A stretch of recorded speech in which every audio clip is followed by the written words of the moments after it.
We have, it looks as though we have three speakers. One of them is on his way. I'll introduce him even though he's not here, and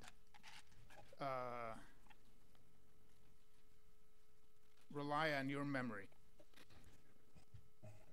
So the first speaker will be Tom Donnelly, who is the gentleman over there at the furthest end of the table. Tom is a defense and security policy analyst.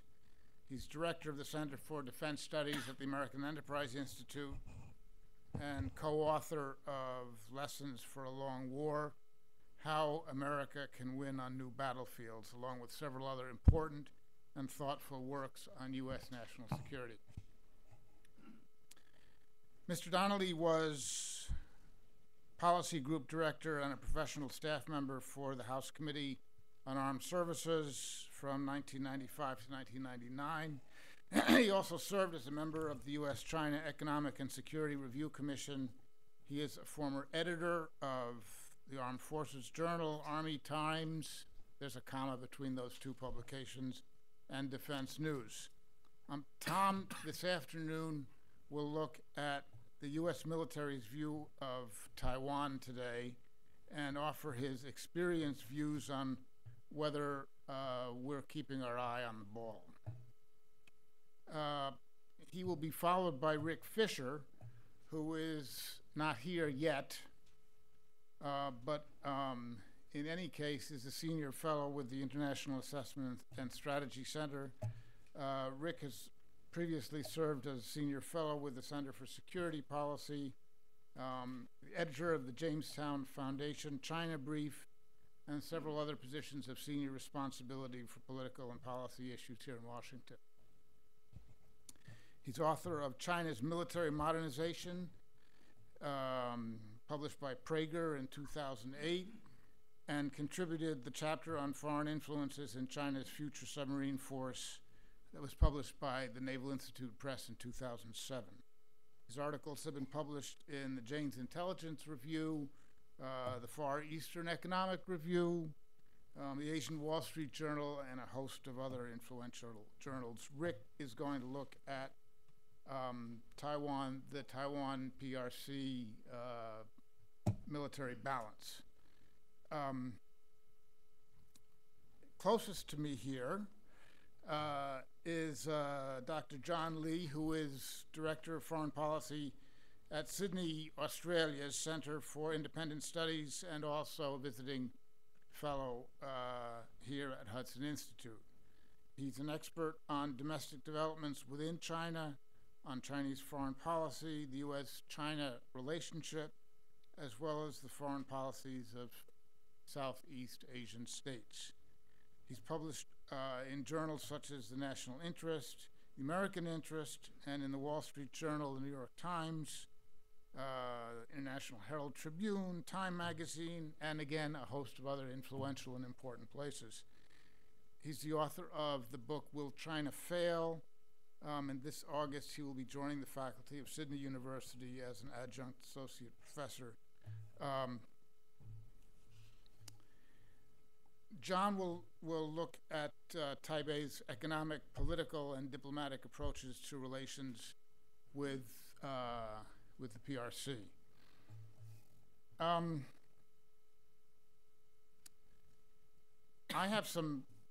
I will moderate. I'll make some very brief comments about the form that questions will take after our presenters have finished, and want to begin with some thoughts, general thoughts on the situation that we're looking at today, specifically on security and how it relates to the large issue of this conference, this seminar. On the morning of December 17th, 2010, a municipal inspector tried to confiscate Mohammed Bouazizi's fruit in a Tunisian town. The altercation that followed, I've seen similar ones in small Central European villages when local officials who grew up under a system of total governmental control over everything get too big for their britches. But this one ended differently. As everyone knows, Mr. Bouazizi set himself on fire. He died soon after, and an uprising began whose end we haven't seen yet.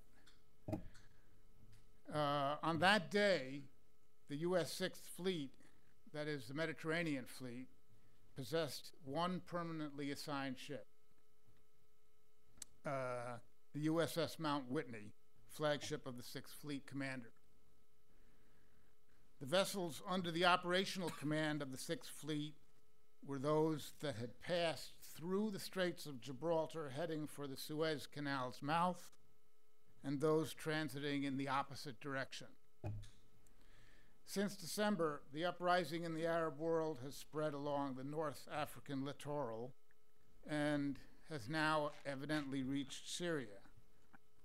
The U.S. once maintained 2 aircraft carriers as part of the Sixth Fleet, along with their attendant escort ships, submarines, surface ships,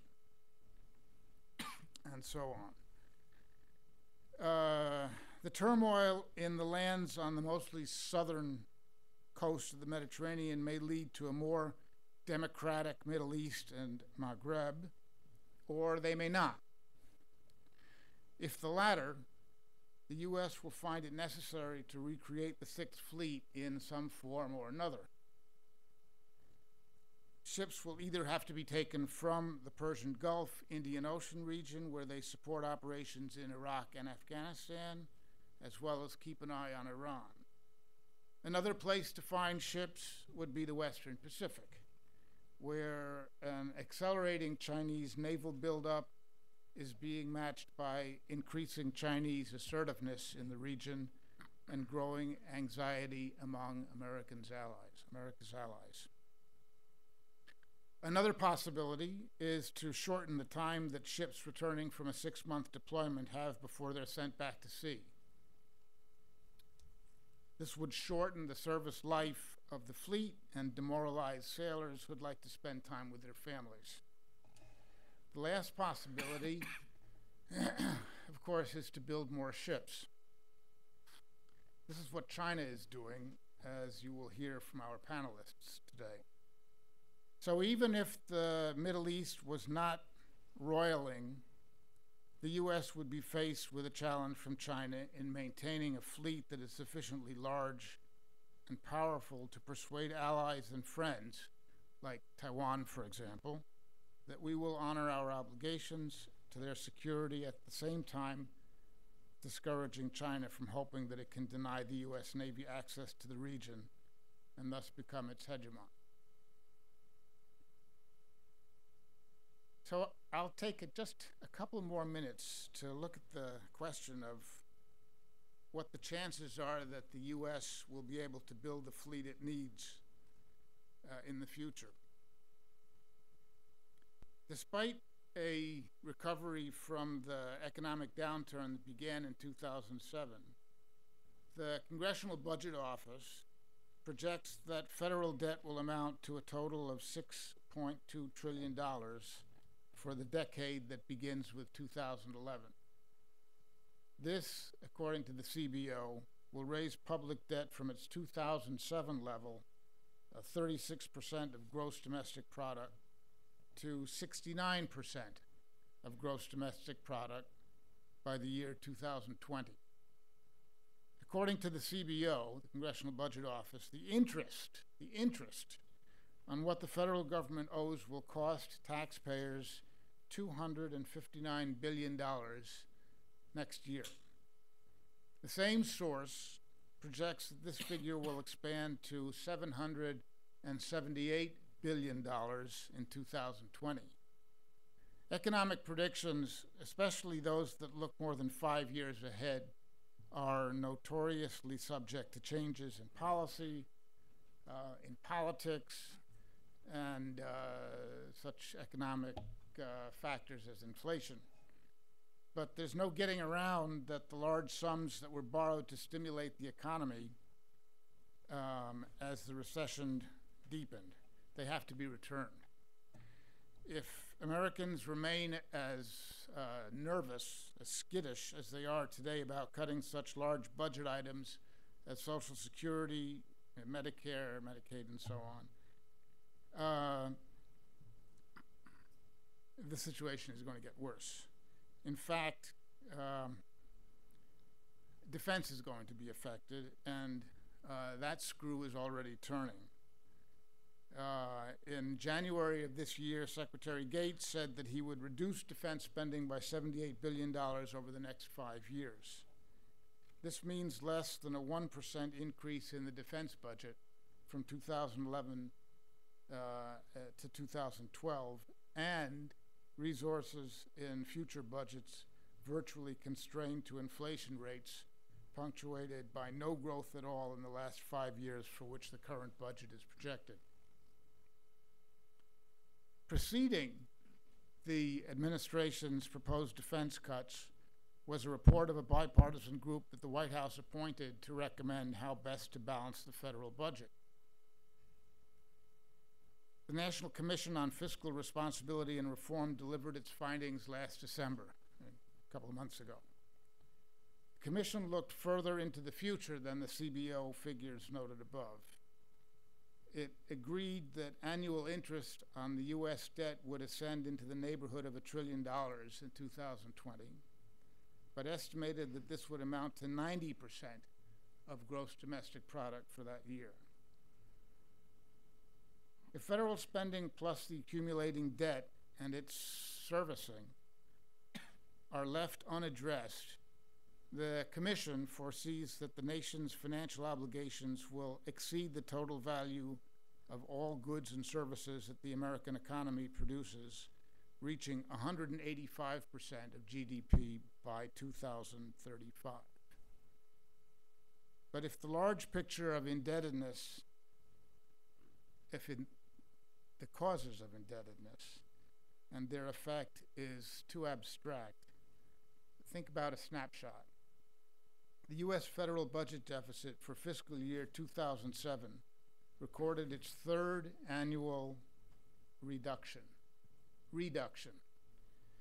It dropped to $163 billion. Nearly 3.5 years later, the Congressional Budget Office reported a federal deficit for the month of February 2011 of $223 billion. In other words, the federal deficit for the second month of 2011 was more than 1/3 higher than the total federal deficit for the entire fiscal year of 2007. The White House appointed commission's anxiety about where all this leads is understandable. It warned that unless the federal debt is controlled, the U.S. government by 2025 will only be able to pay for Medicare, Medicaid, Social Security, and interest on what it's borrowed. This leaves out defense. The omission is what worried Chairman of the Joint Chiefs, Admiral Mike Mullen, in August 2010, when he told CNN that, quote, the most significant threat to our national security is our debt. What does this mean in terms of the U.S.'s position in the Western Pacific? Perceptions of American staying power and will are built in large measure on the continued presence in a maritime region of a powerful U.S. Navy. The specifics aren't clear, but the general form is taking shape. While the Navy in 2009 was set on building 296 ships during the succeeding 3 decades, that is, for the next 30 years, the 2011 plan cut this figure to 276 ships. And this is before any large political decisions have been taken about how to reduce the U.S.'s tremendous indebtedness. So at this point, I will leave speculation about the future of the effect on U.S. policy in the region, having stated the somewhat dismal numerical evaluation. I'll leave the question of what this means to the future and the effect on U.S. policy in the region, and with particular emphasis on Taiwan, to the panelists. Tom? That was just a somewhat dismal introduction. I think that was a pretty darn dismal introduction. But it's not,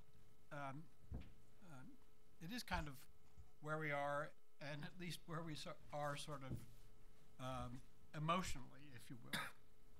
And Seth has asked me to sort of, or I've taken his direction as a chance to do a little bit of psychoanalysis, not only of the Navy, but of the U.S. military overall in its approach to China's geopolitical rise and its military modernization.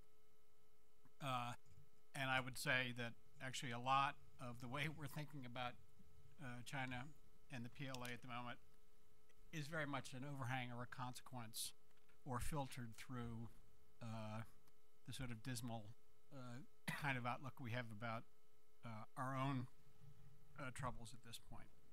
But before I get to that, I think it's also worth looking back over the last 15 or 20 years or so, because where we are now is a very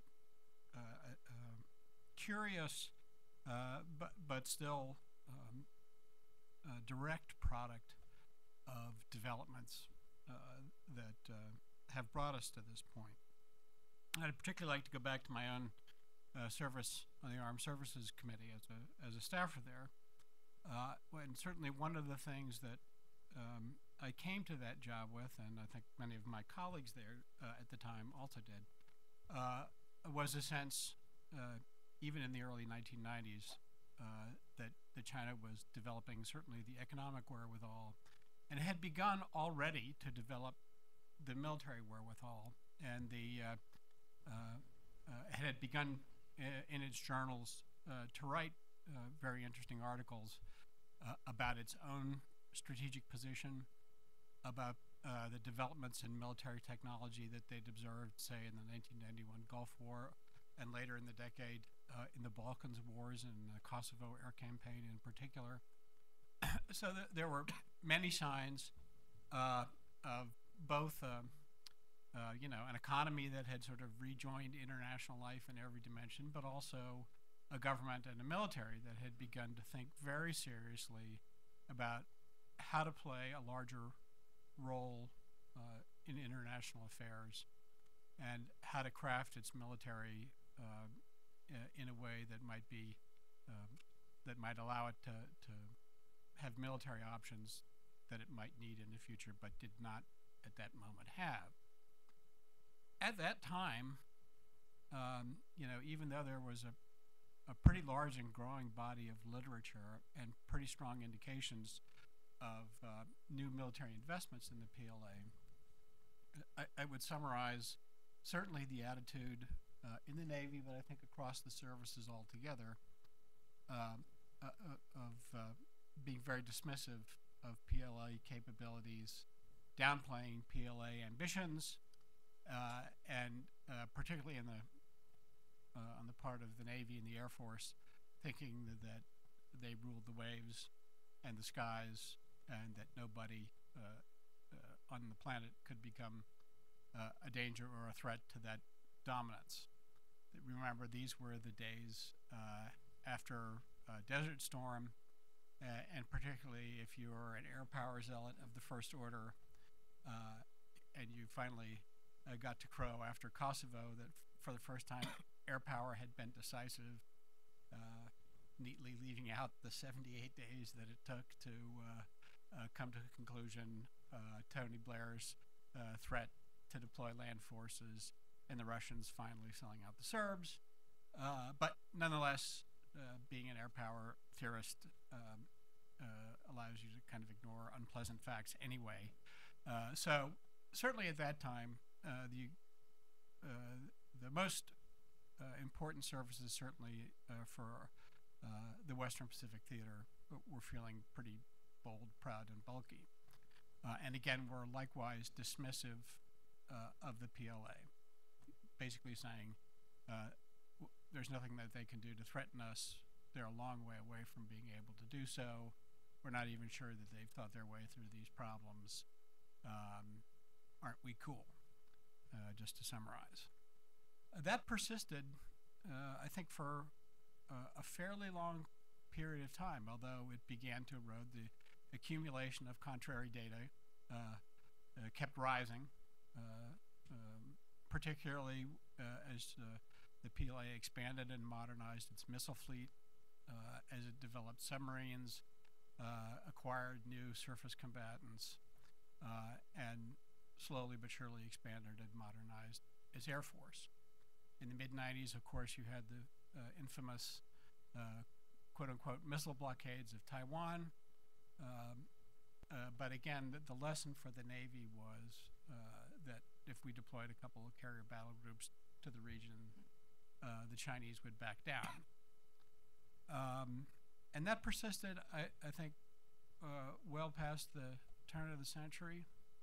But at some point, while we were all, Seth says, focused on the Middle East, and particularly in the midst of the wars, the initial invasions of Iraq and Afghanistan, and the difficult years in Iraq through 2006, there was almost a 180-degree reversal of course, a light switch, if you will. At some point in there, the Navy in particular, but to a lesser degree the Air Force, sort of woke up and said, holy moly,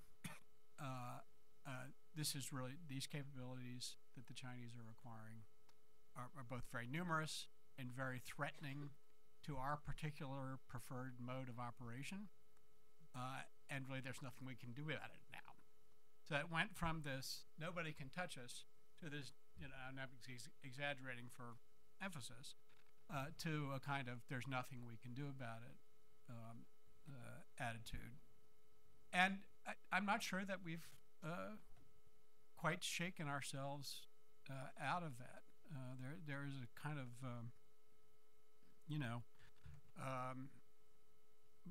there are a number of strains that are flowing from that.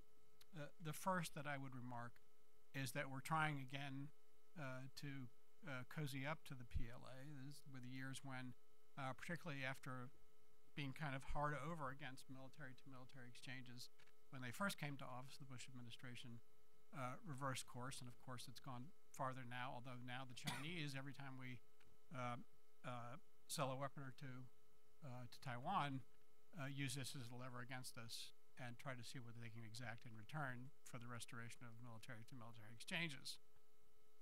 You see it also in the formulation of sort of new concepts of operation and of the bumper sticker sort that the services are so prone to, things like the 1,000-ship Navy and the extolling of anti-piracy cooperation, not only with the PLAN, who are venturing farther and farther from their home ports all the time.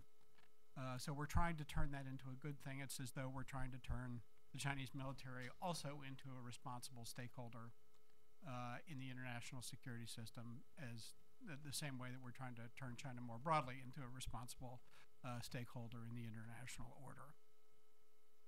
And as Seth pointed out, the slashing of budgets, particularly of shipbuilding budgets, but also of modernization budgets for all services. Even the Marine Corps has lately proved not to be immune to that. The Marine Corps is a great fighting organization, but it's also a great PR organization. And for the Marine Corps to lose a major program like the Expeditionary Fighting Vehicle, whatever you may think about the virtues of that vehicle, tells us that the political climate, the budgetary climate, has very much changed. The Navy has suffered in particular. It also pursued a lot of, it has gone through a period of 20 years or so where it wasn't really sure what its mission was.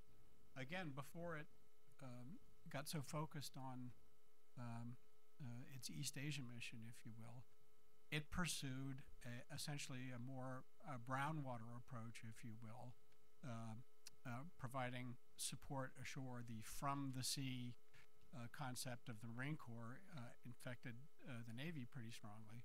So you found in systems like the Zumwalt destroyer, which really looks more like a battleship than a destroyer, doesn't do the kinds of things that destroyers are supposed to do, such as air and missile defense or anti-submarine warfare, as well as the current Arleigh Burke ships do.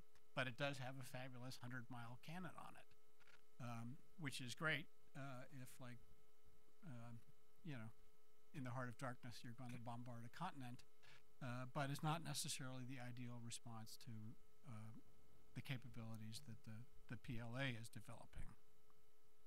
The final comment I want to make, or observation I want to toss out, is that also now having sort of awoken to the danger, both the Navy and the Air Force are coming up with this air-sea battle operational concept that I'm sure many of you are familiar with, that is built upon an observation that the Chinese are first and foremost trying to build so-called anti-access capabilities. That is, to take away from our forces the ability to operate freely in the Western Pacific, and particularly inside the so-called First Island chain.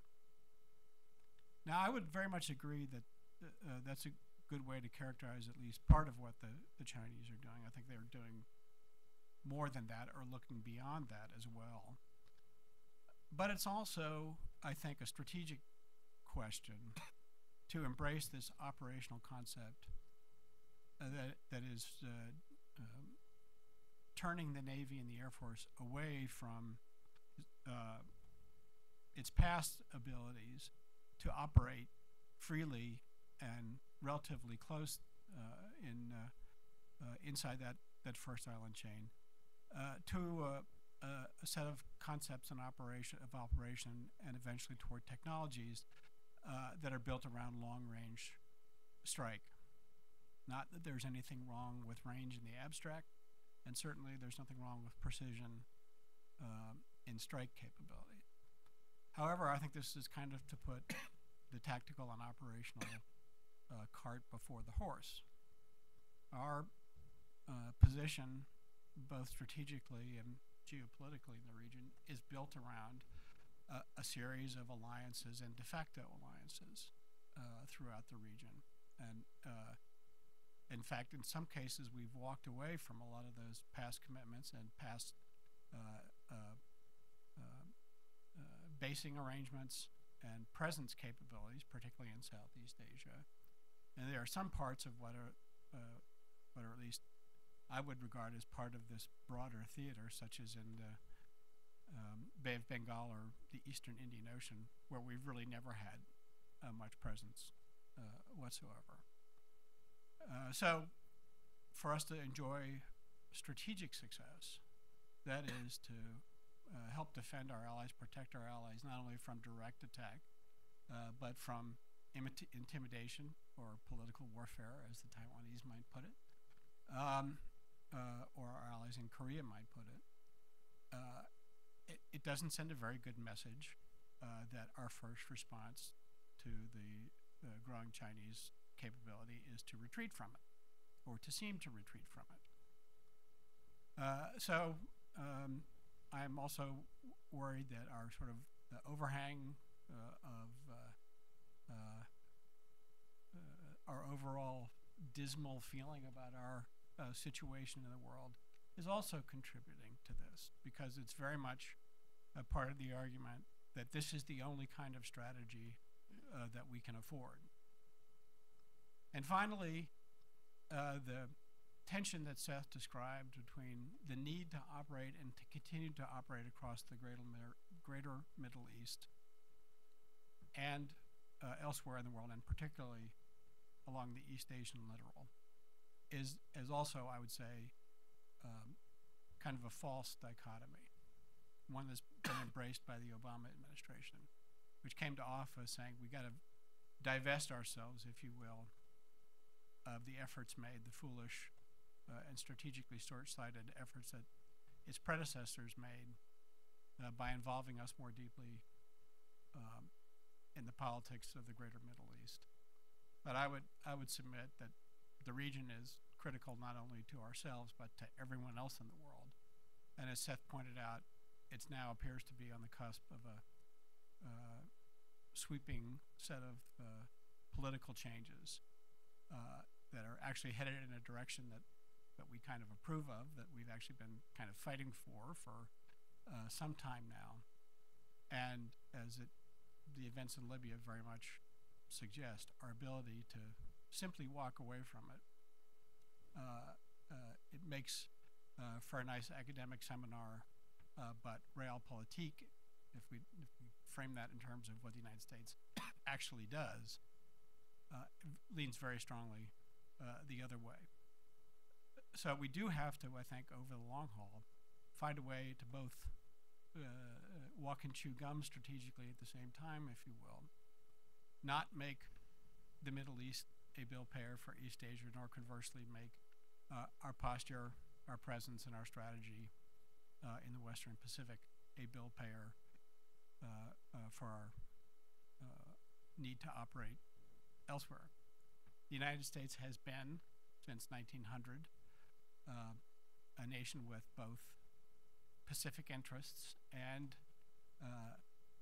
European and Eurasian, West Eurasian interests, and that's not going to change. And while our finances are a mess, I don't think it's the case that the world will stop and take a 20-year time out while we get our fiscal house in order, if we actually do some of the courage to do that. So I would say that the frame of mind of the U.S. military now is in a really terrible place to try to address the crisis that's upon it, the slow breaking crisis. And as Seth also pointed out, we don't know when the flare-up will occur,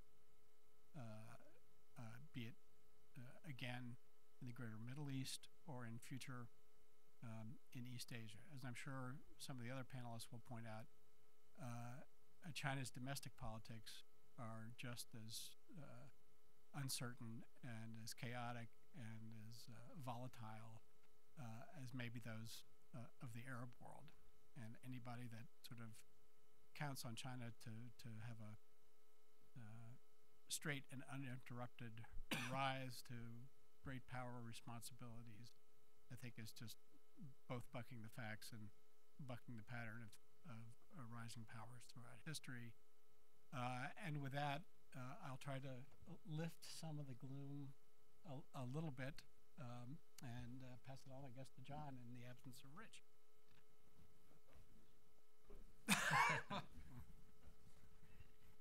Thank you, Tom. I agree. That's not really that optimistic. I mean, Tom has spoken about the American military complacency, for want of a better term. I believe Rick will talk about the actual military balance in the Straits itself. For my 15 minutes, I thought I'd move to a slightly different angle. If you read the blurb for this event, we've used the phrase Taiwan's comprehensive China strategy. And this denotes the fact that Taiwan doesn't just have a military strategy to try to maintain the status quo, but it also has a non-military economic and political strategy, particularly under the current Taiwanese government. So I want to spend my time talking about this and also giving you a few reasons why this non-military strategy may not bear the kind of fruit that Taipei would like. Now, as you all know, China has become the major trading partner for countries like Japan and Australia, and Taiwan faces this dilemma as well. At election time, its government, like most governments, is judged on economic performance and economic delivery.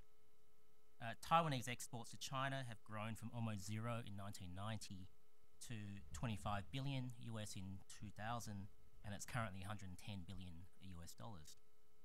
As an indication of the favourable balance of trade of imports from the mainland, Taiwan has a balance of trade of a surplus of $25 billion. Now, Taiwan is only second to Hong Kong in terms of foreign direct investment entering to China. Now, if you look at polls which the government in Taiwan and organisations in Taiwan seem obsessed by, they show consistently that 90% of Taiwanese prefer the status quo in the foreseeable future. They may disagree about what happens after, but 90% want the status quo, and only 5% want independence as soon as possible. Now, the overwhelming reason why the status quo is preferred is obviously because Taiwanese want to avoid war in order to pursue economic opportunity. And while only 1.5% of Taiwanese want unification with the mainland, and this hasn't changed for 10 years, the point is that the vast majority of Taiwanese, like the vast majority of Asians, simply just don't want a confrontation with China. Now, as you all know, this is all taking place within the context of rapidly increasing economic integration with the mainland. In fact, since the current President Ma took office, he has secured 12 economic major agreements with the mainland. He has allowed Chinese investment into Taiwan, including stock market.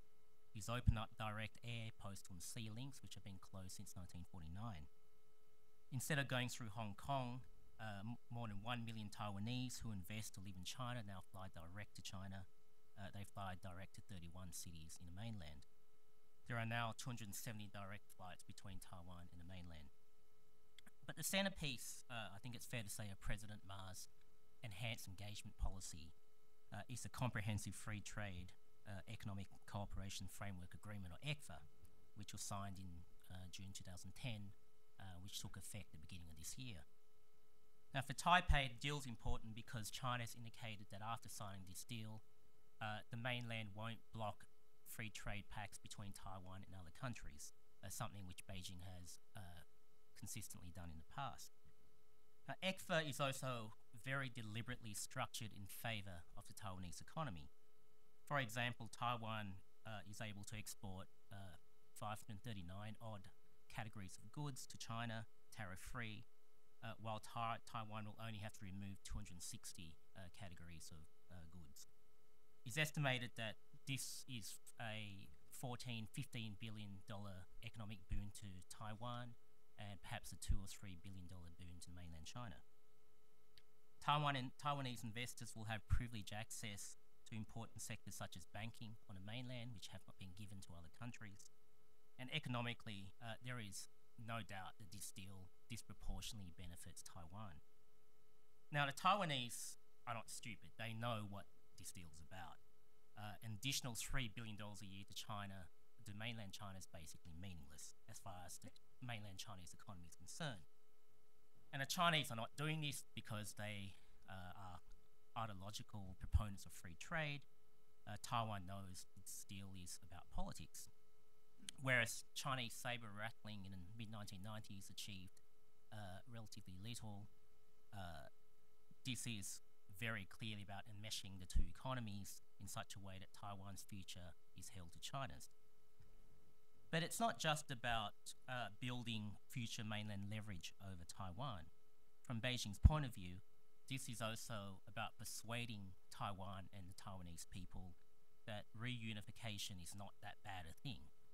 The Chinese ideal is always to win a war without fighting, and even before ECFA, the Chinese were well on a way on this path by giving Taiwanese special treatment in both business and education sectors. Now, so we know what the mainland's trying to achieve, but China is a $5 trillion economy, depending on how you want to measure it. Taiwan is an $850 billion economy, which I think begs the question, well, what the hell are the Taiwanese doing in signing a deal like this? Well, last October, I had the pleasure of being invited by the Taiwanese government to meet some of the officials, the Foreign Minister, the National Security Advisor, some of the major defense strategists. They organised a wonderful I think 4 or 5 day itinerary to Thailand, to Taiwan. And I basically put the questions to all of these officials. What is the thinking behind not just accepting the inevitability of integration, but actually accelerating integration to the mainland? Now, I'm not really giving away any confidences by revealing these conversations, because basically everyone I spoke to from the top to the bottom said the same thing. But the most eloquent answer was given to me by our driver, the Ministry of Foreign Affairs driver, who was with me the whole 4 days.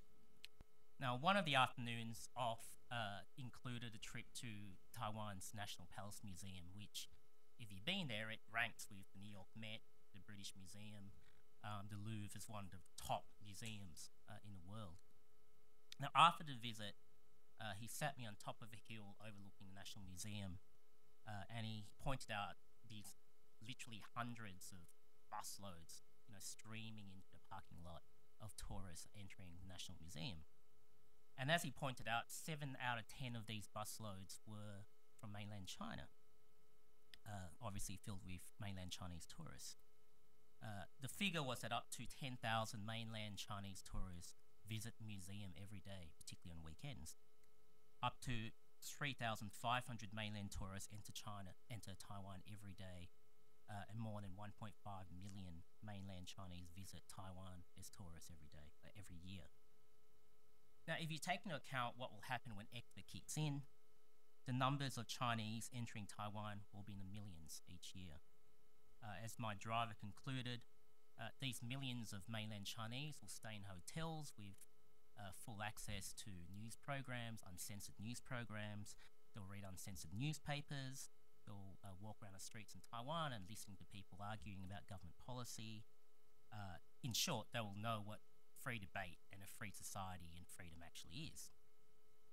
So these millions of Chinese will return to the mainland each year, having experienced the Taiwanese way of life.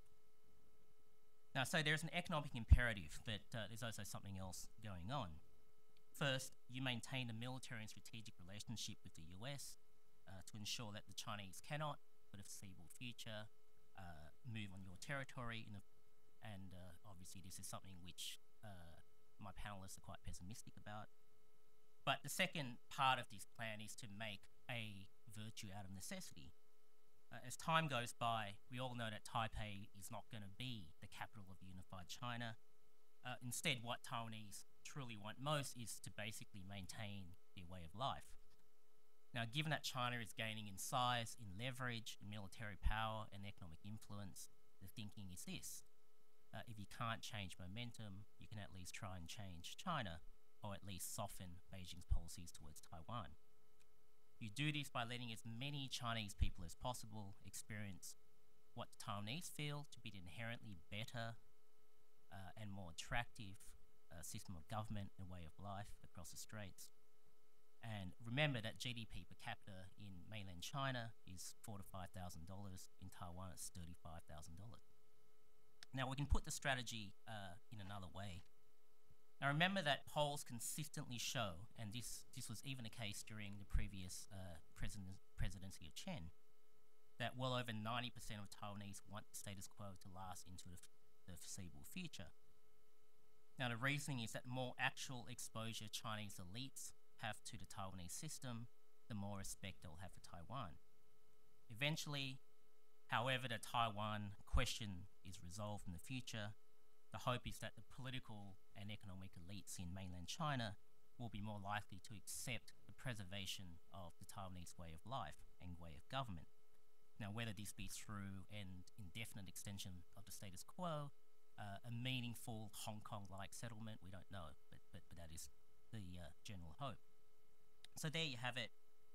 The military balance in relationship with the US is there to buy as much time as possible for the status quo.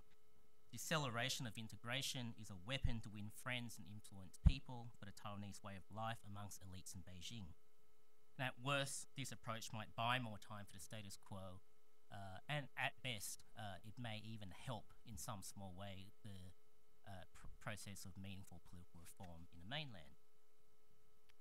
Now, in this sense, the analogy which some people make that Taiwan is just becoming to China what Finland was the Soviet Union is not entirely accurate. It's a much more proactive strategy that Taipei has got. Well, the question is, how is it faring, or what are the prospects for this kind of approach?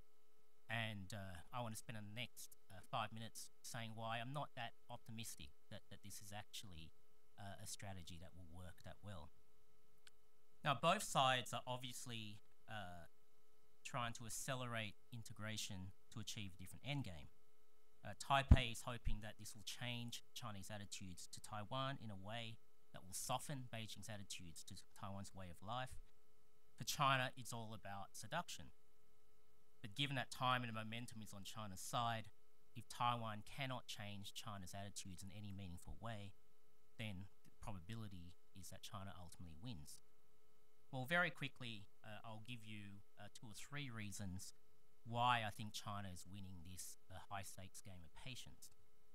First, gaining physical and not just de jure or symbolic control of Taiwan is an essential element of Beijing's PLA geostrategy to break free of the so-called First Island chain. Now, even if political attitudes to Taiwan change, there is absolutely no way that the PLA would change their minds in gaining effective control over the territory itself. Second, the people in China who are the most nationalistic and even virulent about the Taiwan issue are urban, social, and economic elites. And it is these urban elites who are visiting Taiwan. Now, to understand why this is the case, you have to understand the modern structure of the Chinese political economy and the groups of influence and power in the modern Chinese political economy. Now, very briefly, China's state-led model, which has been around since the mid-1990s, is geared towards creating and co-opting economic and social elites. That's why it is the way it is. This has been a deliberate strategy since the Tiananmen protests and from really the early mid-1990s onwards. Because the Chinese Communist Party is a primary dispenser of social, economic, and professional opportunities, their strongest supporters are the beneficiaries, which by definition are the elites, the urban elites. Of the 85 million card-carrying CCP members, 3/4 are elites. They're not peasants working in the fields. Now, more than anything else, Chinese elites stand behind the CCP's version of modern history. That is a version of history which has a sense of strong victimhood and the belief that China's time to address these questions, including the Taiwan question, is fast arriving. Now, as the primary beneficiaries of the system, they see few of China's weaknesses, such as inequality and corruption, or I guess they might see it, but they don't actually bear the damage of it. And they mostly see only Chinese strengths. Not surprisingly, they tend to be the most enthusiastic advocates of a muscular cross-strait policy.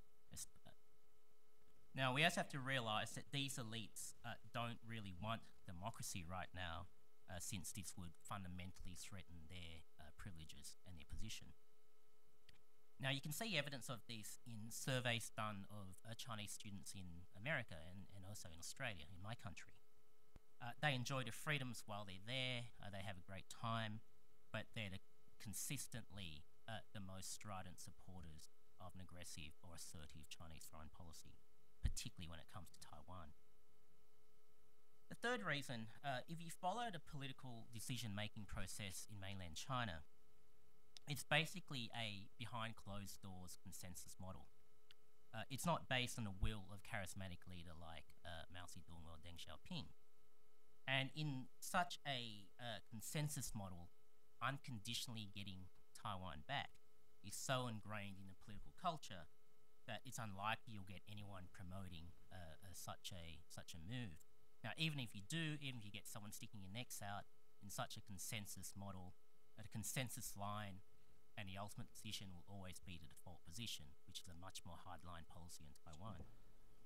So in conclusion, my intention is not to ridicule Taiwan's current government or to ridicule their current strategy. At the very least, they need the economic strength that trade agreements with China and with other countries will give them. So it's completely understandable why they've gone this path. But I think Taipei needs to be very clear, both with itself and also with the region, that its differences with China are still fundamental. They haven't been relieved in any way. And such an enhanced integration strategy is unlikely to bring any kind of resolution in itself. Now, as for the way ahead, I guess we can talk about that during discussion. But I think my fellow speaker, Rick, has just arrived, and I'll hand over. Thank you. Yes, Rick, you've already been introduced. You have to trust me. And had it not been for events beyond our control, Rick would have spoken second.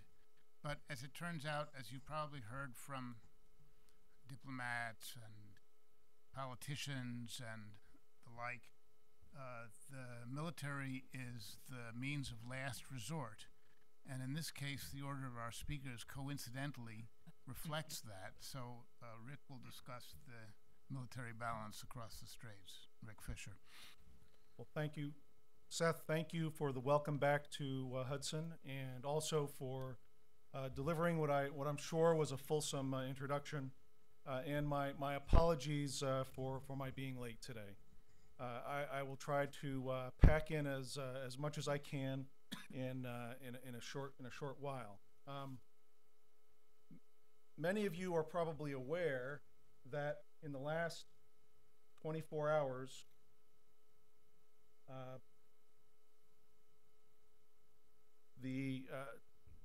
China has issued its latest defense white paper. I had a quick scan of it this morning. It has many fascinating elements, but what we're here to talk about today is the implications for Taiwan. I thought that I had put some quotes from that, but apparently they didn't make it in. But essentially, what we have in today's white paper is an unprecedented description of the progress that the Chinese Communist Party perceives has been made on the Taiwan Strait, relations, better relations with the Ma Ying-jeou government. But these are combined with a very unsubtle hint, not stated as a demand, but stated clearly in that sense just the same, stating that Taipei has to start entering into substantive political negotiations that will lead to a peace treaty. There is a very bald statement in the paper that unification is something that is desired and expected for the rejuvenation of the Chinese nation.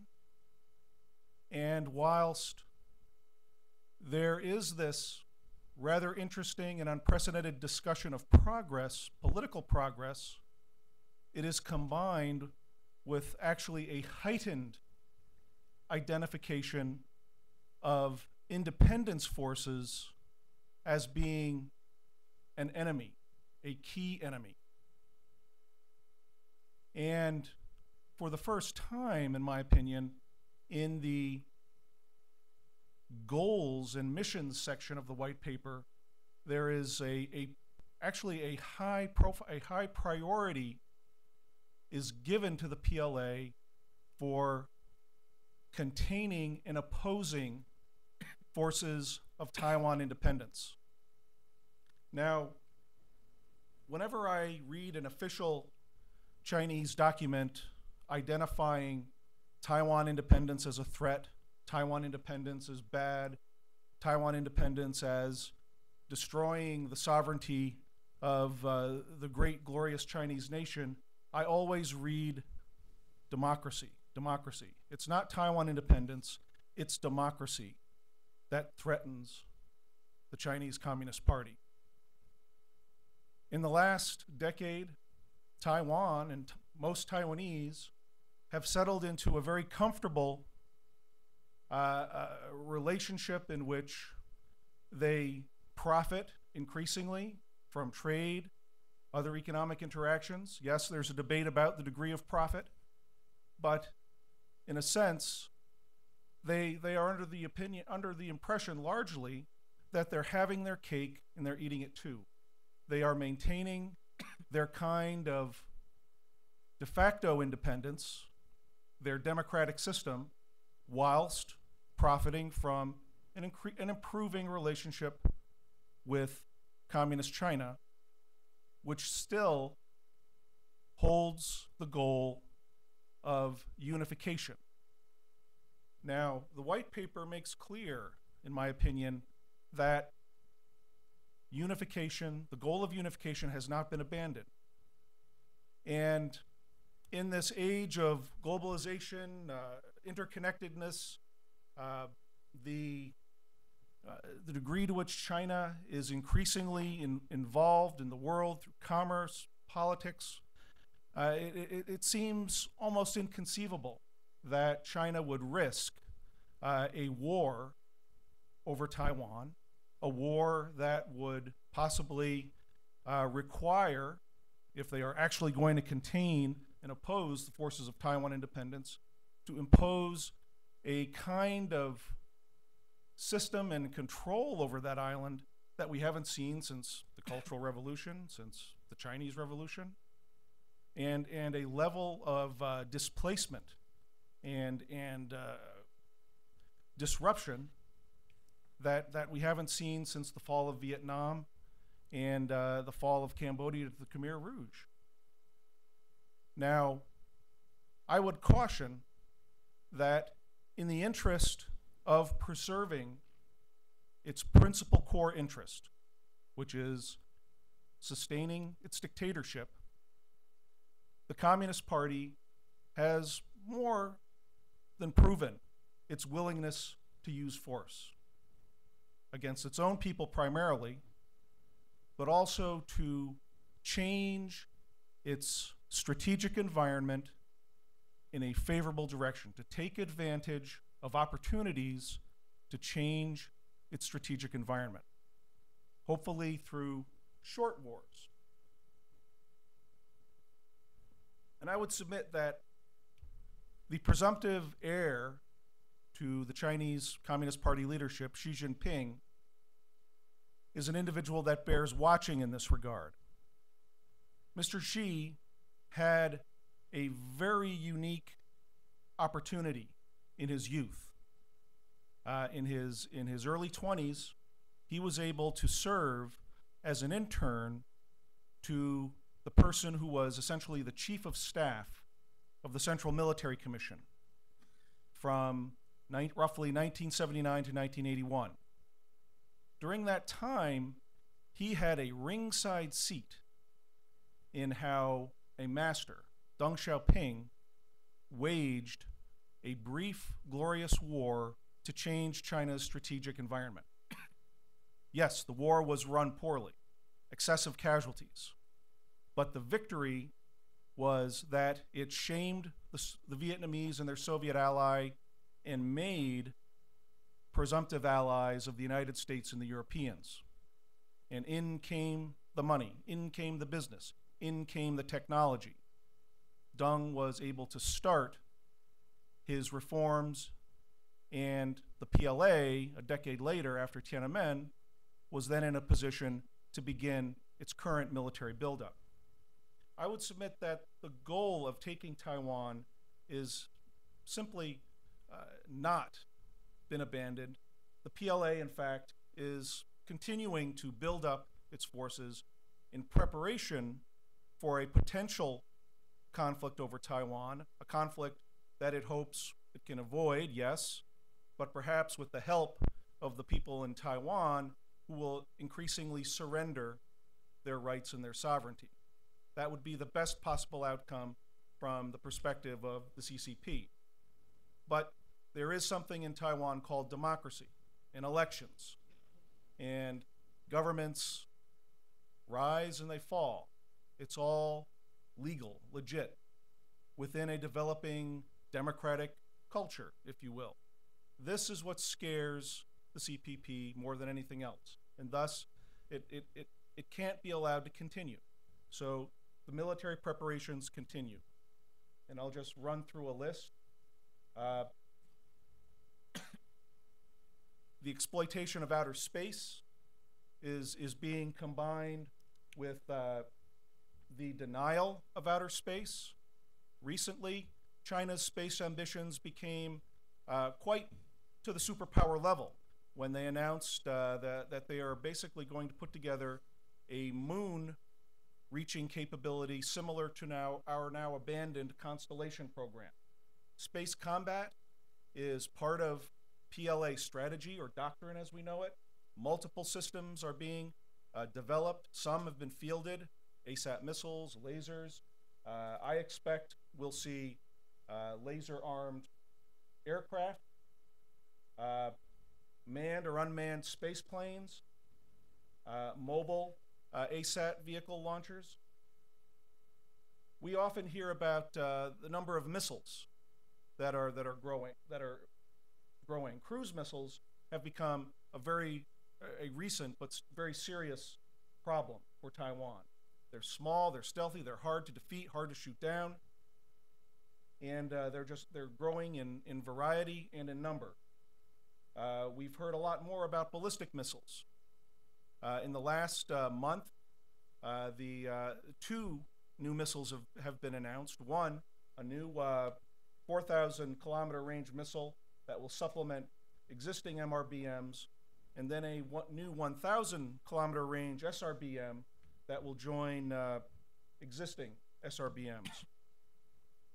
To these are being added new kinds of SRBMs based on artillery rockets, much cheaper to produce much more quickly. We've also heard a great deal about anti-ship ballistic missiles and how these are an increasing concern for the American Navy. Some varieties of these new artillery rockets could have an anti-ship, terminally guided anti-ship capability as well. The PLA Air Force has finally reached a stage of being able to pursue a self-sustaining modernization. They're no longer dependent on foreign technology. They'll steal it, get it wherever they can, but they've reached a point where they can now build not just a copy of the Sukhoi 27, but also, more importantly, the engine to power it. And that is just a huge accomplishment for them. We're seeing varieties and also increasingly four-plus generation fighters. Here we have the J-10B. It very likely has a new electronically scanned radar. A version of the twin-seat J-11 is expected out this year. And then there are fifth-generation fighters that we have to contend with.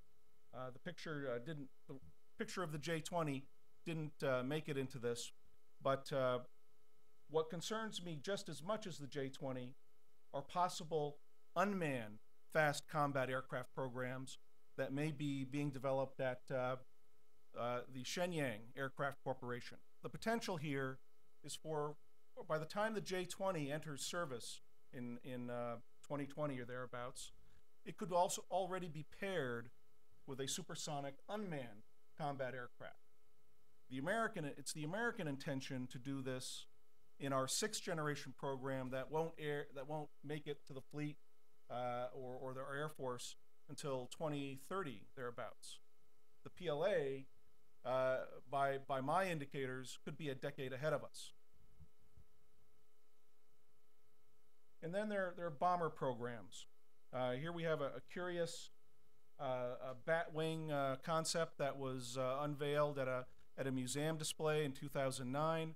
And more recently, I've uncovered hypersonic or high supersonic bomber concepts that are in some degree of development in Chinese supersonic and aeronautic research institutes.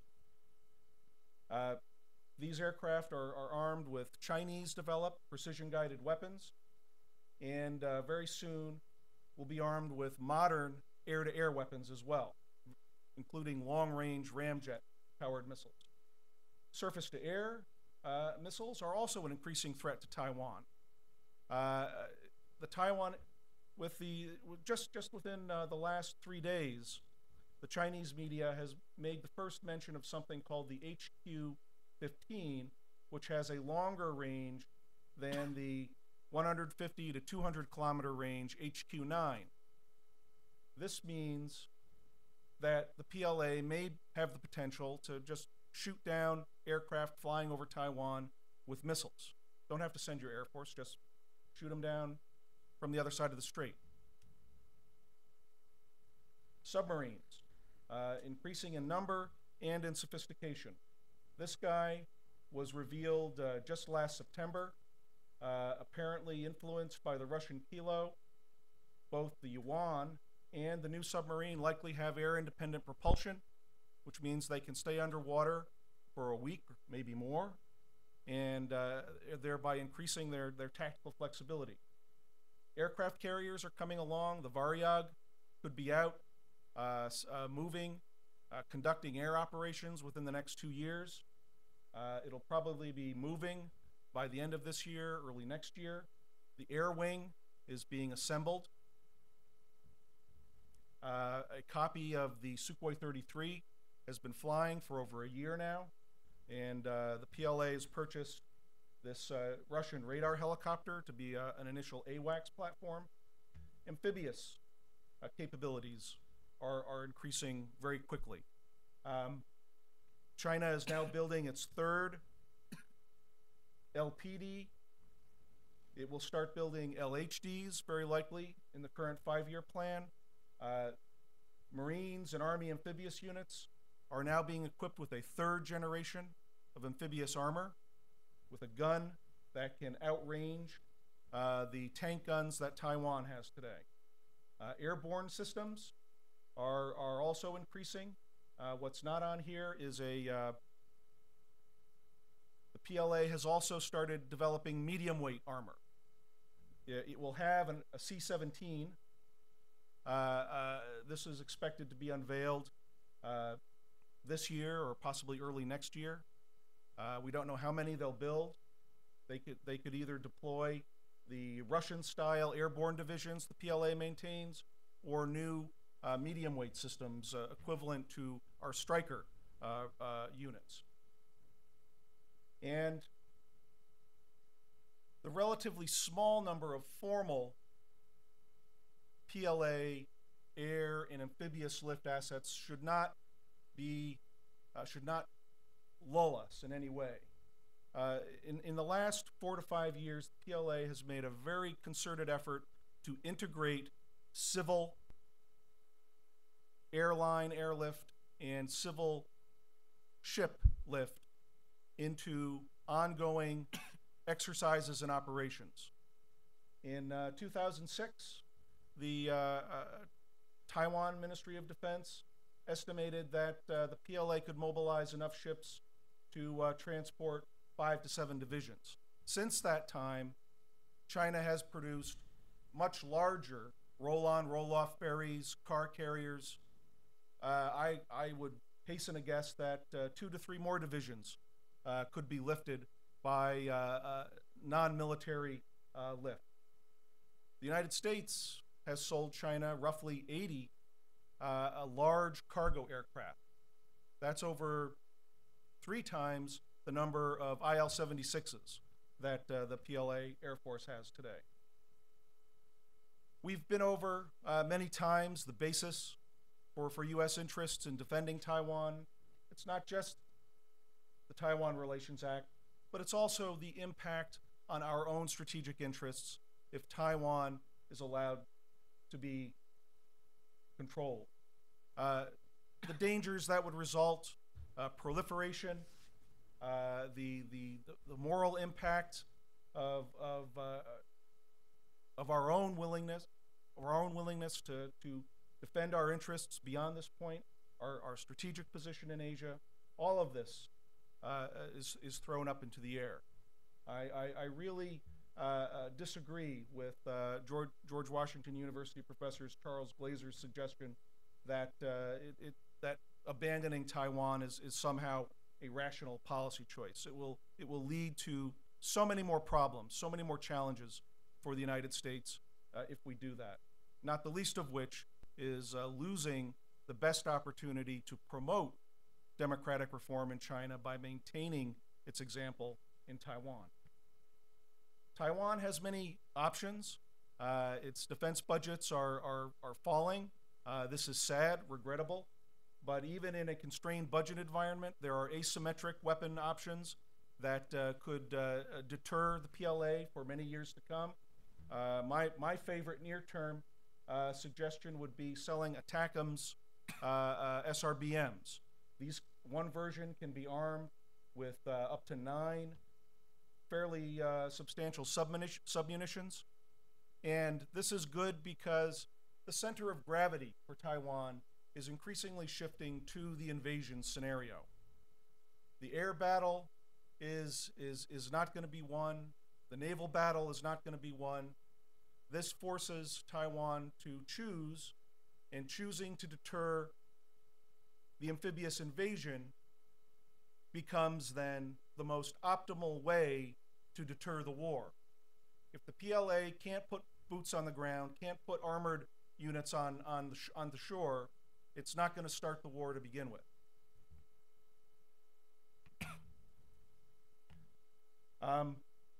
Taiwan has expressed its intention to purchase submarines, to in the future acquire a 5th generation fighter.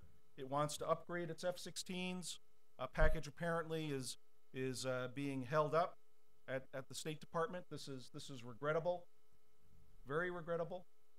And PLA modernization is also forcing very critical choices on the United States. The decision to end F-22 production, decision to retire our nuclear-armed Tomahawks, all, in my opinion, are regrettable in light of China's ongoing buildup.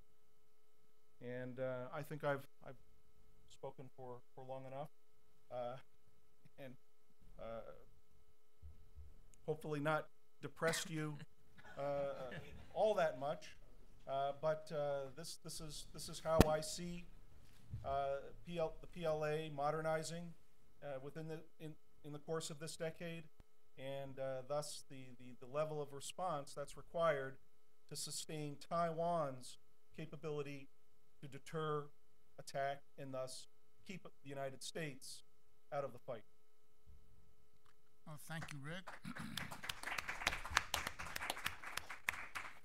Thank you, Rick and Tom and John, and we will open the floor to questions. I have only one request, and that is that when you are recognized, that you say who you are and your affiliation, that is to say where you're from, and who you're with, and also the person to whom you would like to address the question. And we'll start in the front row. There's a mic on its way. My name is Matt Robertson. My name is Matthew Robertson. I work for the Epoch Times newspaper. I guess my question would be to Rick. I'm interested to know how badly the DF-16 is one of the ballistic missiles you referred to. A Taiwanese general gave a presentation, I think recently. So how badly will that render ineffective Taiwan's current defenses that it got from the US? Like the Patriot, something it cost $9.8 billion US. Oh yes, this missile is very much a response to Patriot PAC-3. Interceptor missiles are constrained by their speed. They have to have a speed sufficient to be able to meet the incoming missile, which if it travels faster, well then it becomes harder to intercept the incoming missile. By deploying a 1,000 kilometer range SRBM, the PLA is instantaneously increasing the speed of this class of missile and making it more difficult to shoot down. Now, the solution for Taiwan is not necessarily buying more Patriot PAC-3s, expensive anti-missiles, if you will. At some point, it becomes much more cost-effective for Taiwan to move ahead, perhaps more rapidly, with known cruise missile and ballistic missile programs that it has underway to deter attack, to deter missile attack. This is something that the United States, unfortunately, has opposed. Not so much publicly, but we've made it clear, and there have been enough articles to the effect that the State Department under the previous administration has opposed this move, and in my opinion, however, this is wholly misguided. We should be encouraging Taiwan to pursue cost-effective deterrent options, and we should be assisting them. A ballistic missile is more cost-effective than an anti-missile. An unmanned aircraft may be more cost-effective than a manned aircraft, especially when considering the cost of an AWACS aircraft and the much less of an expense it would take to put that capability into a smaller unmanned platform. Tom? Yeah, sure. I really wanted to try to tease out a theme that Rick has alluded to both in the tail end of his prepared remarks and in his answer. I just think the military, the defensive equation for Taiwan, purely defensive, is increasingly cost ineffective. So the Taiwanese, to the degree that there's any military logic to this at all, really, and for the United States too, to, as Rick said, make sure that the military balance doesn't get as out of hand as it might. You just need to come up with strike or counterstrike options that will be relevant to the military balance as it exists today. There's just no way to either harden Taiwan's defenses or introduce new defensive technology, whether it's manned aircraft or even if the Taiwanese get to buy some new submarines, it'll be a small fleet. And it's not possible to cover all approaches to the island, operationally speaking. So this is a discussion that ought to be had by the United States, and if not by the United States with Taiwan, then by the Taiwanese themselves. Otherwise, the military prospects are just pretty unsustainable. Tom, I don't know if you mentioned it, but it's clear that the ongoing strategic tragedy for the United States is the refusal by any serious person in a leadership position to reconsider the State Department's now 30-plus year narrow, strict interpretation of the phrase defensive weapons in the Taiwan Relations Act. It is this ongoing, self-defeating interpretation, policy, if you will, that is accelerating this country down the road to tragedy on the Taiwan Strait by taking away necessary options to help Taiwan avert war. This is our highest interest on the Taiwan Strait. Giving Taiwan the means to deter war is in our highest interest. It's an interest shared by every other country in the region, save by China. Actually, can I have one? Look, this is not a Taiwan-specific question either. This will apply to our other East Asian allies. The Chinese can always make a missile that goes farther. The Chinese missile buildup is the single most destabilizing strategic event of the last decade. It's accelerating the quality of Chinese strike systems is getting better. Their ability to target mobile things like aircraft carriers and so on and so forth, not only to make the round go where they want it to go, but to the whole reconnaissance and strike complex that acquires the target in the first place. You know, if it's not just that this is a problem narrowly focused on Taiwan, but it is and it's not even just an East Asia problem. We could easily have the same problem in an Iran context. So double ditto what Rick said. A question from the back. Joe Bosco, National Security Consultant. 3 weeks ago, DNI James Clapper testified before the Senate Armed Services Committee and made two statements that raised a lot of eyebrows around Washington. The first was that Gaddafi would prevail in Libya. The second was that China presents the greatest mortal threat to the United States. It remains to be seen whether his prediction on Libya will be vindicated. But what is your view about his assessment of the China threat, and how does the U.S. policy of strategic ambiguity, where we refuse to state that we will defend Taiwan under all circumstances, has led to the Chinese buildup or contributed to it? And to whom is the question addressed? Actually, I would propose to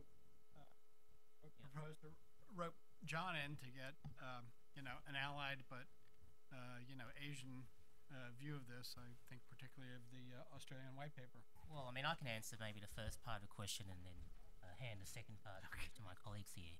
You know,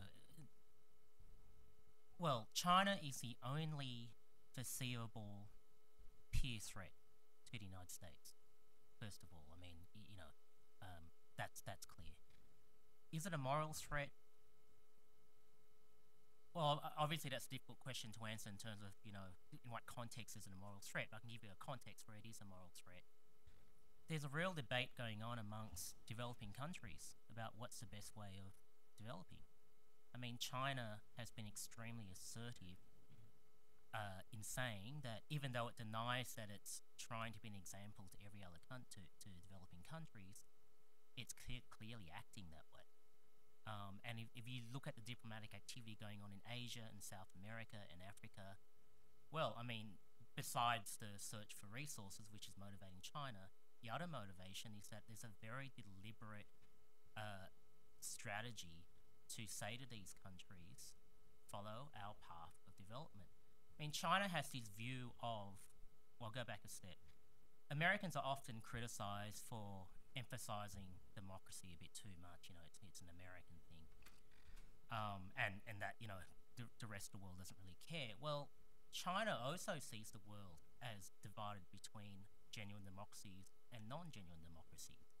And one of the reasons why China feels fundamentally dissatisfied with, say, the regional order, let alone a global order, is that it doesn't believe that it will ever be seen as a legitimate, desirable, great power whilst it retains its political system, and that's actually probably true. But the point is, China itself sees a division between democracies and authoritarian systems of government. So I think it's incumbent on America to actually push that division and make that a source of the open debate, as opposed to some sort of creeping embarrassment that this is a relevant strategic and moral issue.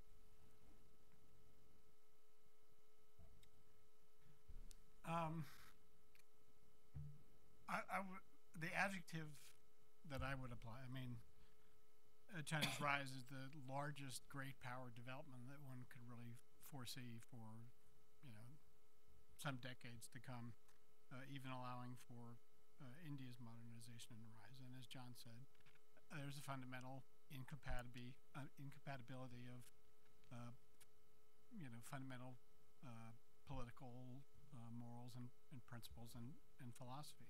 And it's not just that we want everybody to be like ourselves, but as one Chinese scholar just put it, you know, China's not trying to say that China's trying to reassure me by saying the Communist Party in China's not really,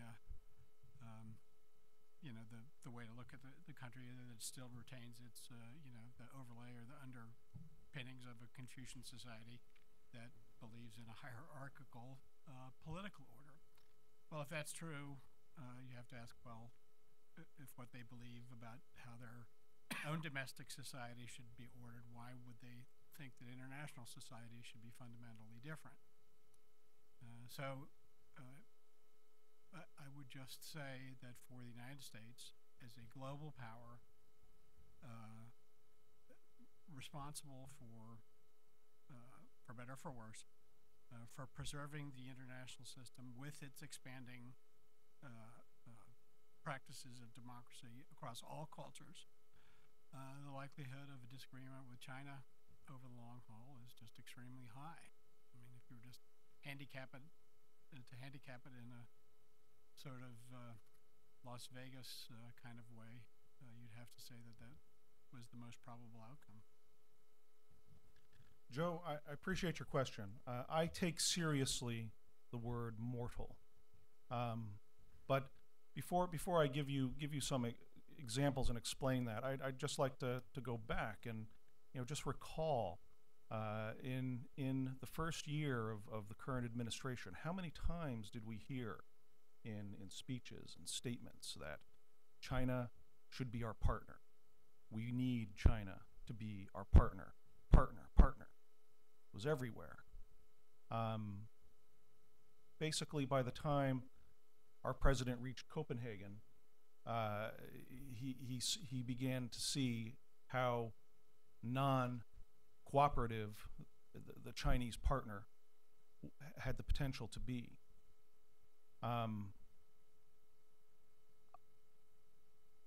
Other major decisions of that first year, White House science advisor John Holdren, I guess, was behind this. The decision to just abandon our return to the moon program. I mean, at the time lauded as a wonderful, necessary budget cut in very unsettling times, except if you were a congressperson from Florida or Georgia or Texas, Houston. But these chickens are now coming home to roost. When I hear mortal, I mean, I ask, okay, are they going to invade, change us in some way, force us to reduce or give up or surrender our freedoms? Well, in a kind of bizarre way,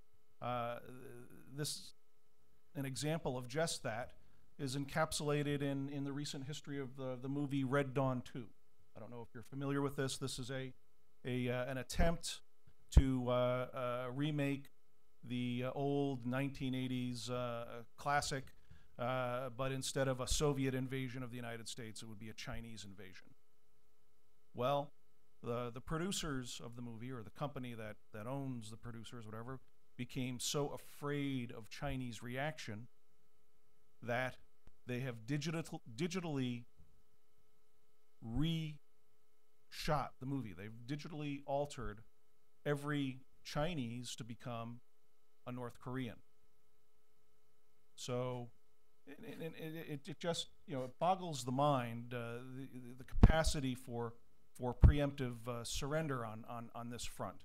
And I ask, I mean, what does China demand from us? Well, anything that we do that threatens the power position of the Communist Party will become an issue. Today, it's arms sales to Taiwan, grousing about Tibet. Tomorrow, it could be our desire to go to the moon, because they're going to be there. Their first moon manned landing could be as early as 2024. And informal sources say they will have a permanent moon base by 2049. Why? Why? Because they want all the helium-3. What's that for? For propelling fusion reactions. The next new step in a revolution for nuclear energy. Fusion has been a dream of physicists since Einstein, but for a whole list of reasons, it is very difficult to do, very difficult to harness. But if you're a fan of WikiLeaks, you would have seen in a cable dated, I think, January last year, the U.S. Embassy science officer was given a tour of various places in Chengdu, Minyang, and the such, and was casually told China expects to have commercially viable fusion energy reactors within this decade. You have a handful of those, and you don't need coal. You don't need most of the oil you import. That's amazing. And then if you've cracked that code and made it commercially viable, then you are the arbiter of future prosperity. And if you're only country on the moon, you control the source of fuel. Doesn't take much, a few grams, less than a kilo, power a country like the United States. So China is, in my opinion, aiming towards levels of power and influence that we've barely begun to consider.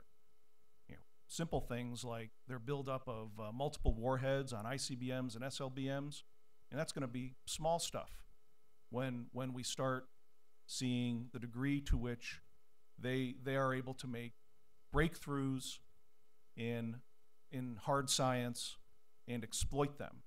I mean, if you can do a fusion reactor, you can do a fusion bomb. A fusion bomb produces about as much force as a thermonuclear bomb, but without any radiation. What's the beauty of that? Well, you can pack a far greater explosive force into a much, much smaller projectile. So, I mean, John Holdren and others have started to sound the alarm that we're reaching a Sputnik moment with China. Well, John, you took away our space program. You tell us about Sputnik. I'd just like to add one thing to that, a very brief point, and that is that the threat, what China does, and insofar as it affects us, also depends upon what we do, and that's sort of a generalization on what the other people in the panel have said. So they're going to do what they're going to do, and our response is going to play a large role in answering your question. Okay, we've had a question from the front and the back, and I think it's time for one from as close as possible to the middle. I won't. Please. Hey, my name is Garrett van der Wees. I'm editor of Taiwan Communique. I have a question for John Lee. I want to challenge you on some of the points you made with regard to Taiwan. You did say 90% of the people are for the status quo. I think that's really quite a misconception. In most opinion polls, it is like 60%. But a very recent opinion poll by TVBS said, if you have a choice, what would you be your position towards the future? 68% of the people said, we are for independence. So that's really what they do want. And I think also want to emphasize that during the Ma administration, the support for independence has actually grown in spite of the fact that he has had this pro-China policy. And on issues like ECFA, most people are saying, you are going too far too fast. So aren't you portraying too much of a rosy picture in the Taiwan-China relations and a too dark a picture on Taiwan's future as a free and democratic country? First of all, with the poll that I quoted, I can email the poll to you. I actually think the poll is quite flawed in the sense that the question is, do you prefer the status quo or do you prefer either independence or unification? And obviously 90% 90+% say the status quo. That's kind of a flawed question, I agree, because the real question should be, if the mainland makes a move, what do you prefer? That's a more accurate question. And yes, if you look at the poll that I quoted, if you break down the results when it says, well, okay, 90% prefer the status quo, but off that 90%, there's a lot of disagreement as to what comes after the status quo, and so, yes, that's correct. But the point I was really just trying to make is that the Taiwanese are basically trying to put off the question. Everyone wants to put off the question as far as possible. The second thing about the ECFA, I'm really talking about the government attitude of why, of its rationale, not the people's attitude. So that's a quick answer. Corner.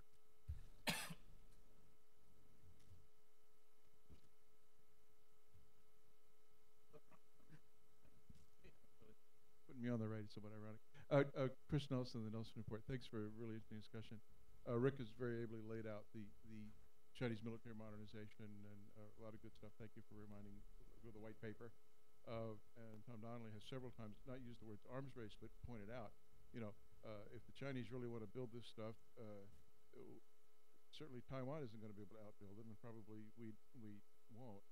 But I want to, what I haven't heard in all this discussion, and I'm hoping Professor Lee perhaps can help us, is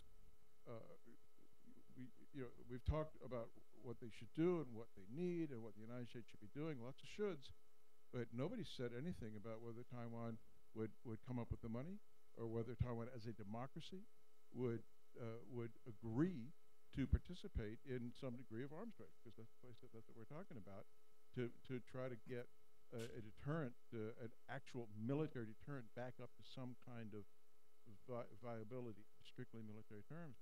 I haven't seen any evidence in the last 10 years that when it really comes down to it, the legislature is prepared to do that, or the Taiwanese political system is prepared to do that. Now, I could be wrong, but I haven't heard it, and I think that's a real, in a sense, flaw in a lot of the discussion today, because it's been too external and hasn't actually looked at what is going on Taiwan and what would the Taiwan people support under current circumstances. Thank you.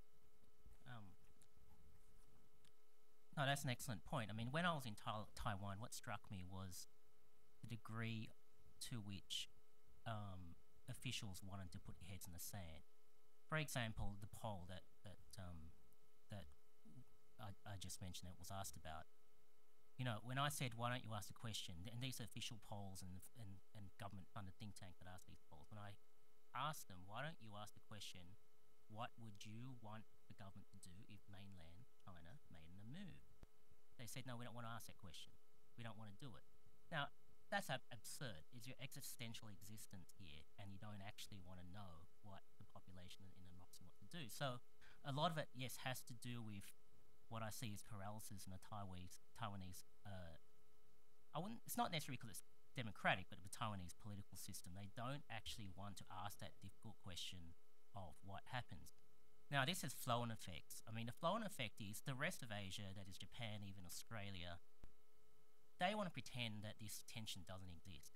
The more Taiwan pretends it doesn't exist, the more excuse you give these other countries a reason to pretend it doesn't exist. And if that occurs, then Taiwan, over time, fails to become the litmus test of how we assess the rise of mainland China, which it was in the past, but less and less so these days. So that's my short answer. Yes, I agree with you that the Taiwanese have a lot of blame in all of this. In a sense that they're confused as to what to do because China's become so important economically to them. But my response is, so what? Every country in the region is dealing with this issue. You have the most to lose or gain as a result. I think Taiwan has to take the lead in this issue. And the last thing I would say is the more Taiwan pretends, it's a chicken egg thing, but the more Taiwan pretends that tensions are not fundamental, the less incentive there is within the American political system to actually make the Taiwan question an issue.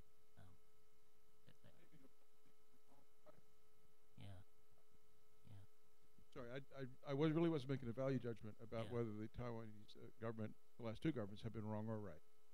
But as it's been pointed out, they are a democracy, and they get to decide what they think they want to do.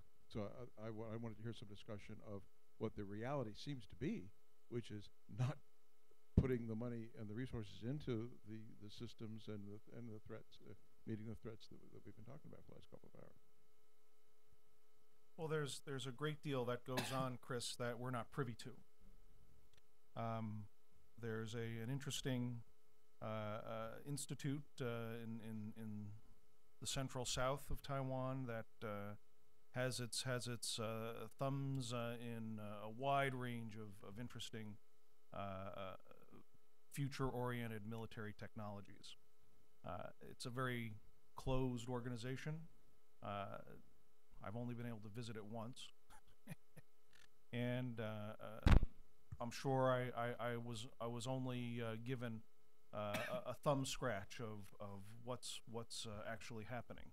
So, in addition to that, I will say, however, that the policy to build a deterrent capability, an indigenous deterrent capability, predates the Chen Shui-bian administration, and I believe since then has maintained sufficient bipartisan support in Taiwan to continue.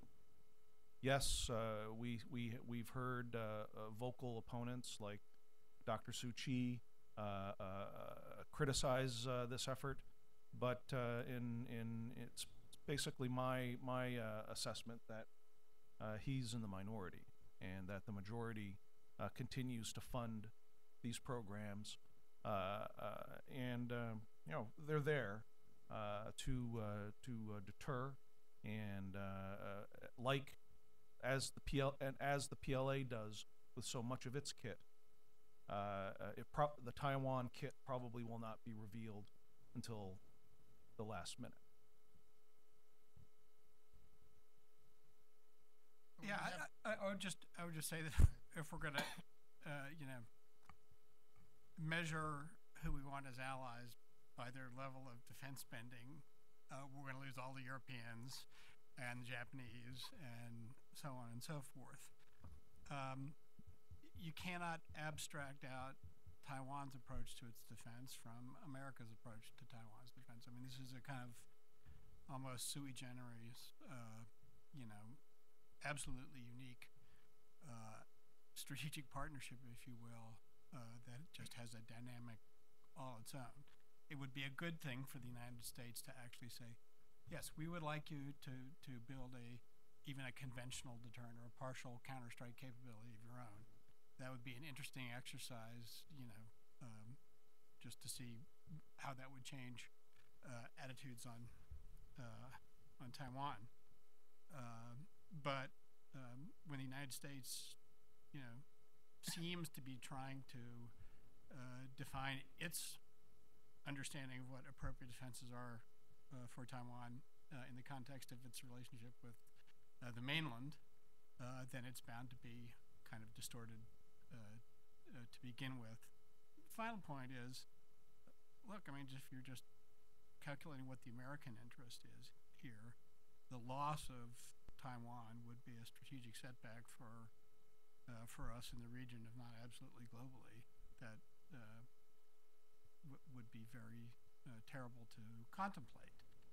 Just to tie this into my initial remarks, the war games done for this last QDR, Quadrennial Defense Review, as opposed to perhaps some in the past, was what we would do if we did lose Taiwan. How would that affect our regional posture and our strategy for the region?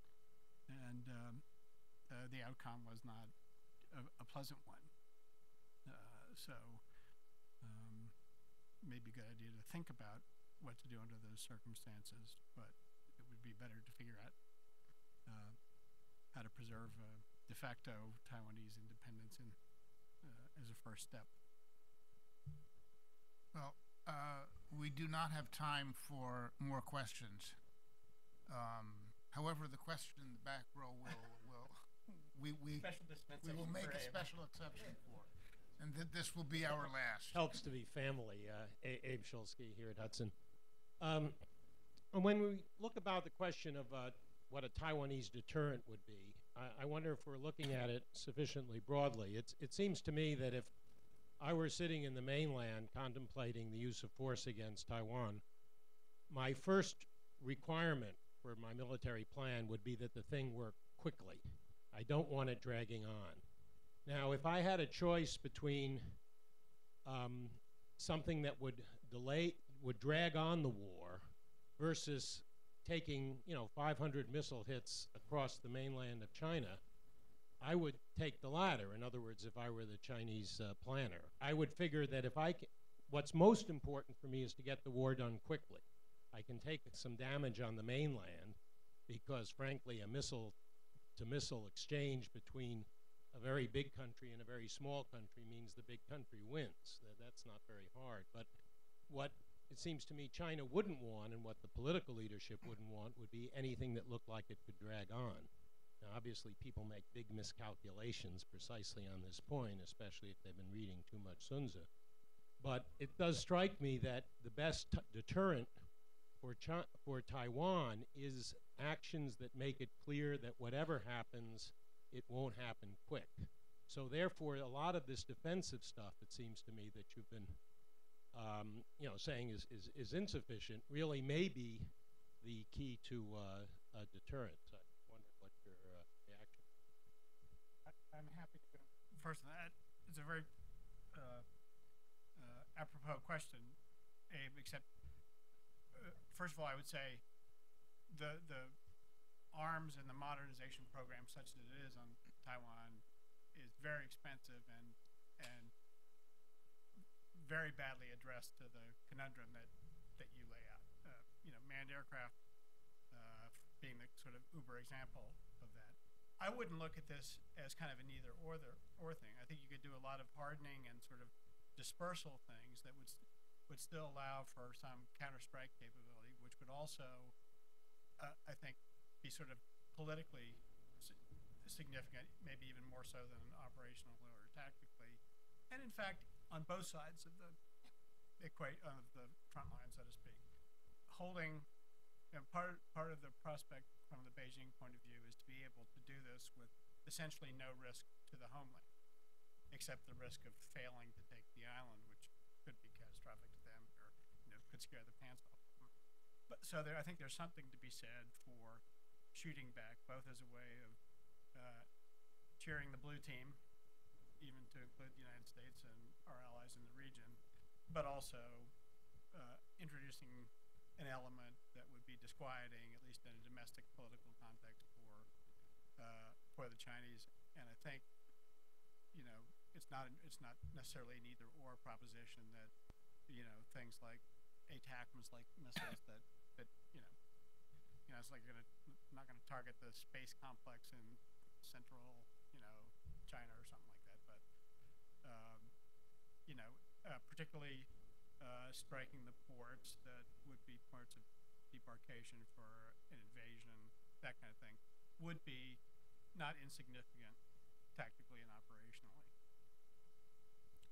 Yeah, the Taiwanese have had a version of this debate themselves over the last several years. There's very crudely put the Porcupine School, which wants to harden Taiwan and build reserve forces, move into guerrilla activities, all as a kind of also has the other goal of avoiding expensive big ticket weapons purchases, so you can use that money for getting reelected and all.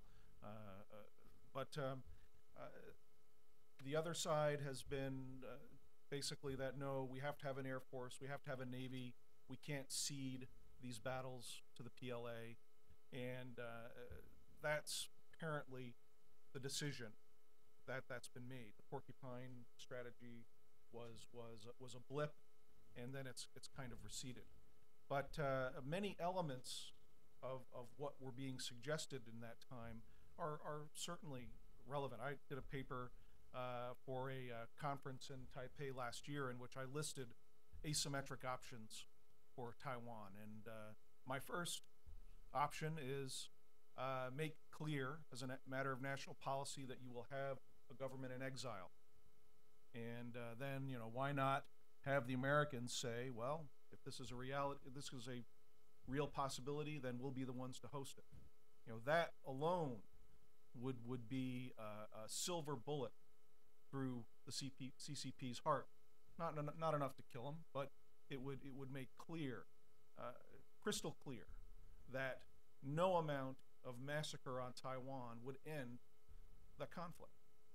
So, fulfilling your point in a very simple way, with some paper and some speeches, and you know, what can the PLA, what can China do to defeat, attack, take down that? Nothing. Well, I would like to thank the audience, all of you, for coming out today and for your thoughtful questions, and our panelists for their equally thoughtful presentations. And thank you.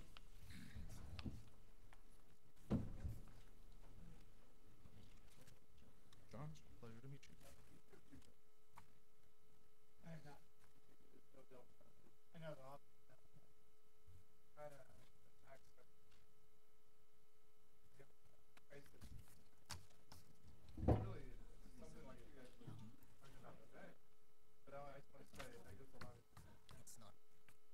It's not written here, but I can email it to you. Good one. I speak Mandarin. Really helpful. No, sorry, I speak Cantonese, not Mandarin. Yeah. But do you know? Oh, sure. Yes, I can read it.